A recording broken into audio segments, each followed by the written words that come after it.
সালার বলদের সাথে চুরি করতে নিয়ে গেছিলাম। বলছিলাম বড় ছাগলটা নেই, নিচে ছোট ছাগল। এইটা দিয়ে তো আমার একারই পেট ভরবো না। হালক ভাই, অন্ধকারে ভুল হয়েছে, এখন কি করি? চুপ, গ্রামের লোক জেগে উঠলে ধরা খাবো। চুপচাপ চল সবাই, পিকনিকের জন্য ছাগল নিয়ে নিছি, আজকে ভুরি ভোজ হইব। কতদিন হইলো ছাগলের মাংস খাই না রে। কেমন গন্ধ আসতেছে। এইবার সবাই ভুরি ভোজ দিমু। হালক ভাই, তুমি না থাকলে ছাগল চুরি সম্ভবই ছিল না।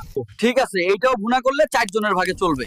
ভাইরা, গ্রামের লোক আসছে, দ্রুত পালাতে হবে। এখনই সব খাওয়া বন্ধ। হাল্ক, আমরা ধরা খেয়ে যাব। এই ছাগলটা আবার কোথা থেকে এলো? ভাই, এবার শালা ছাগলের ভূত আমাদের শেষ করে দেবে। ভাইরা, ধরা পড়লে পেদানি দিয়ে মেরে ফেলবে। এই শালা হালক বোকা, চন্দ্রের জন্য আজকে আমাদের এই অবস্থা, পালিয়ে বেড়াতে হচ্ছে। শালারা, খাওয়ার বেলায় খেয়েছিস, এখন কাহিনী করছিস। আচ্ছা যা, আমারই ভুল হয়েছে। তোদের ভালোবেসে ছাগল খাওয়ানোই আমার ভুল। আরে কোনো সমস্যা নাই, আমরাই তো। এত নিচে নামতে হবে? ভাই সাবধানে, একটা ভুল ধাপ, আকাশ ভরা তারা আমাদের হোগা মারা সারা। শেষমেশ আমরা বেঁচে গেলাম। ভাই, মনে হচ্ছে আমাদের রাতটা শেষ হলো।